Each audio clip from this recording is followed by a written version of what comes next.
en Italie le 11 septembre et en octobre. 3 premiers mois de la saison.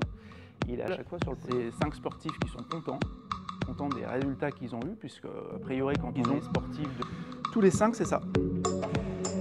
Quelques exemples où des chercheurs ont bossé donc sur l'intérêt pour des sportifs de faire de la prépa mentale. Une autre expérience qui s'est passée avec des athlètes, il n'y a pas très longtemps, enfin la plus récente, c'est Ross 2015, c'est un Écossais qui a bossé sur l'exploitation de la VMA.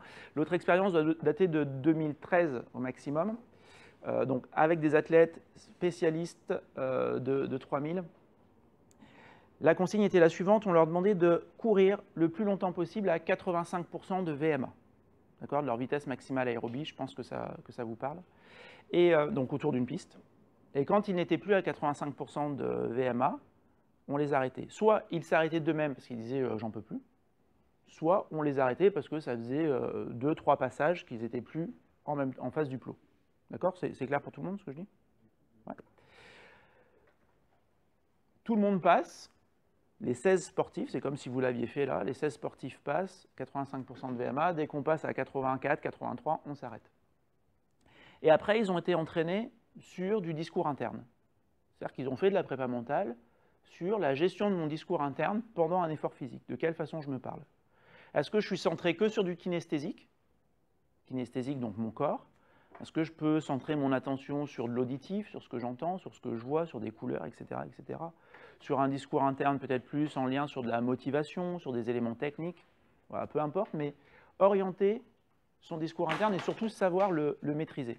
Parce que si je sais le maîtriser, ça veut dire que je vais savoir l'orienter vers mon potentiel et pas vers mes interférences.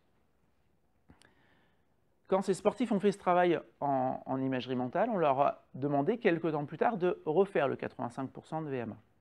On est d'accord, ce n'était pas le même jour, hein, c'était plusieurs semaines après, mais sans de modification de l'entraînement physique et sachant qu'on s'adressait à des sportifs déjà. Hein. Ce n'est pas des gens qui avaient des énormes marges de progression comme ça en quelques semaines, ce n'était pas des sédentaires. Le temps de maintien à 85% de VMA avait augmenté de 19%. De 19%. Je ne sais pas si ça vous parle, quoi. Après,